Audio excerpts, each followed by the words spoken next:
Right, so what we're working on today is our goal is I can integrate properties of linear equations to solve problems. So one thing about grade 9 is we're not regurgitating something. So it's not find the slope of this and that's as far as we go. We give you other information and you have to know, oh, I need to find the slope to do this. Okay, so sometimes it's not as straightforward. So although this says review what I should know, we still have one more lesson in this unit. So let's take a look at what we know and what kind of questions they're going to expect us to be able to answer. Okay, first of all, slope. We've spent a lot of time on slope already. So one of the things I know about slope is from a graph, I can find the change in y over the change of x, in other words, delta y over delta x, or rise over run.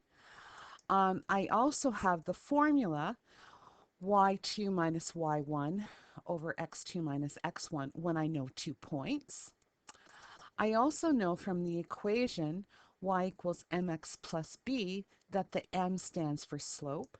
And actually I have one more here and it will not show for some reason.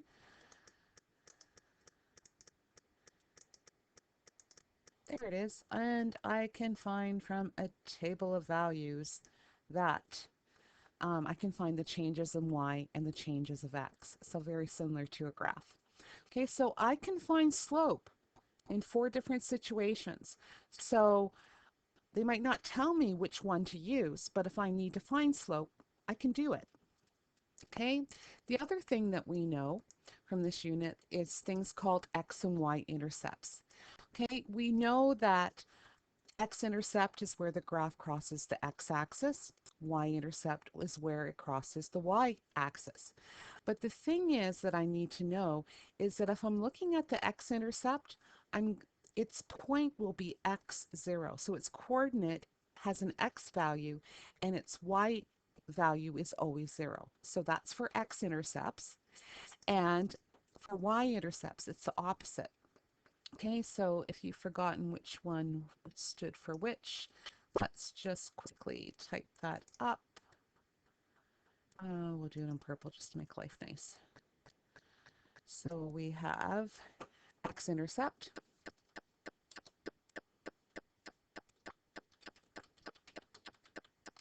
And notice how that didn't work the way I wanted, but that's all right. Expand it. And this other one is our y-intercept. Now, not that we actually talked about that a whole lot or we did any questions about it. However, that is something that's assumed that we know that if we're finding the x-intercept, we let y equal 0. So it made sense that the coordinate then would have y equals 0. The same thing for the y-intercept. The way we found it is we let x equal 0. Okay, so that's important for us to realize that we know that. It's just that we haven't had any questions dealing with that. We also have, if we know the slope and a point, we know that we have this formula at our disposal. This was one formula I told you they really needed to memorize, as well as the slope formula up here. You'll use it all the way through high school. And we also know that parallel lines are equal and perpendicular lines have slopes that are negative reciprocals. So parallel lines are equal slopes and perpendicular lines have slopes that are negative reciprocals to each other.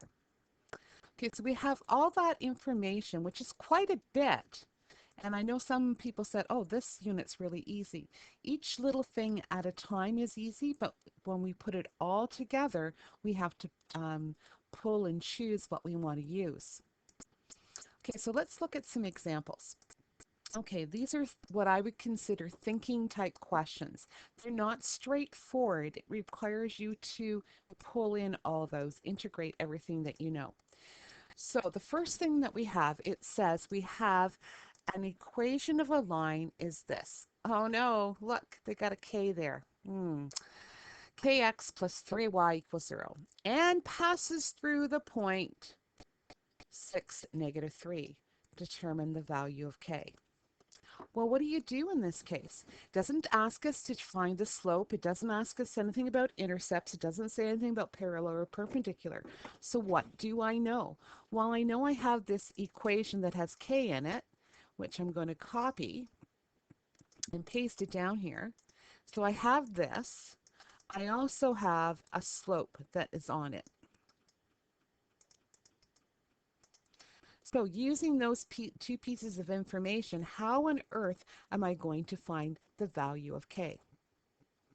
Well, when I'm looking at a point, remember what we often did with those points is we substituted them in, and we often substituted it into the equation y equals mx minus x1 plus y1. Okay, so we used often that, but we often either had 2 points or we had a slope. So what else do I know? Well, we substituted these points in. This was our x and our y. So I have this I know. So how can I use this to find k? Well, the way you would do it is you literally would substitute in these 2 points in for x and y and see what you get. Okay, so sometimes you don't know for sure what you're supposed to do, but that's what I'm going to say we're going to try first of all. So we're going to sub in, so I'm telling people what I'm going to try, 6, negative 3. So when I do that, I get k, and it's being multiplied by a 6, and 3 is going to be multiplied by the y value, which was negative 3, and that equals 0. Now what we've created here is we've created a new equation where I only have one variable I do not know.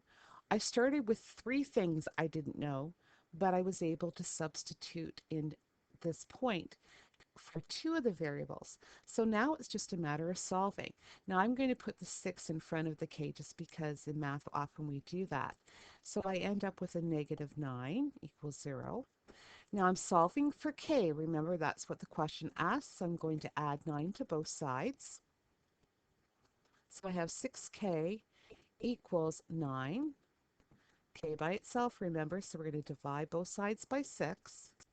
And I have k equals, now this isn't in lowest terms because 3 will go into both the numerator and denominator. So it's going to be 3 halves. So we've solved this question, therefore k equals 3 halves. Okay, so you can see what I mean about we have the knowledge, it's just putting it together. Okay, let's try another question, see what they ask us. Okay, so the next one says we have a line passes through the points. Oh, okay, I've got 2 points. If the line has a slope of negative 2, determine the value of k. Now remember, we had a journal question like this. And 2 points, if I have 2 points and I'm talking about slope, I have a formula for that, and it disappeared on us. Where was it? Oh, here's a formula for 2 points. So that's the first thing. I have 2 points. I've got a formula for 2 points. So that's what I'm going to write down first. So again, up comes our writing. And so I know that slope equals y2 minus y1 over x2. Sorry, I'm kind of writing on a slant here. x1. Okay. I also know that my slope has to equal negative 2, and I have those points. So I'm actually going to bring down those points out of the question, and I'm going to treat it as if there wasn't a k there. So I'm going to treat it as if that k is a number, and I'm going to label my points the same way as I do every single time I'm asked to find the slope with 2 points. And I'm going to substitute everything I know, which is all of this, into this equation that I've been working with. through this unit. So negative 2 would equal y2, which is 13, minus k over x2, which is negative 12, and my x1 minus 10. Now I'm looking at this and I'm still saying, oh, I don't know, what am I supposed to do with k? Well, just leave it alone for a moment. So we have negative 2 equals 13 minus k, and on the denominator we have negative 22. Okay, when I see this now, this reminds me very similar to um, a few things that we did from first unit. Now in your journal question, we put this over 1 and we found a relationship. Okay, we found a relationship to figure out. So what do I multiply 1 by to get negative 22? Well, obviously I multiply by negative 22. Well, that means the same relationship has to exist here, whether I'm talking about slopes or if I'm talking about unit rate or ratios or proportions, it always works. So that means that this top, okay, so I'm going to go back to my purple. What that means on the top is that negative 2 times my negative 22 has to equal the 13 minus k. Now, probably what I would do in a solution, I'd probably tell the person I'm going over here now with my thoughts. Okay, now when I look at this, I have one unknown, and it's all in one line, so I should be able to solve it. So negative 2 times negative 22 will be a 44 equals 13 minus k. Remember, we're after to get k by itself, so I'm going to subtract 13 from both sides. So we end up with 21 equals negative k. Really watch out for that. And to get rid of the negative, you can multiply by negative 1 on both sides. You can divide both sides by negative 1. But what happens is it ends up switching the sign. So my k is going to equal a negative 21. Now in a question like this where it took this much room, I probably will put, therefore, k is negative 21. Okay, just to add a little bit more form. Now we have one more example. I'm just going to stop the clock for now and start a new little video. The next one won't be very long because it's just one question.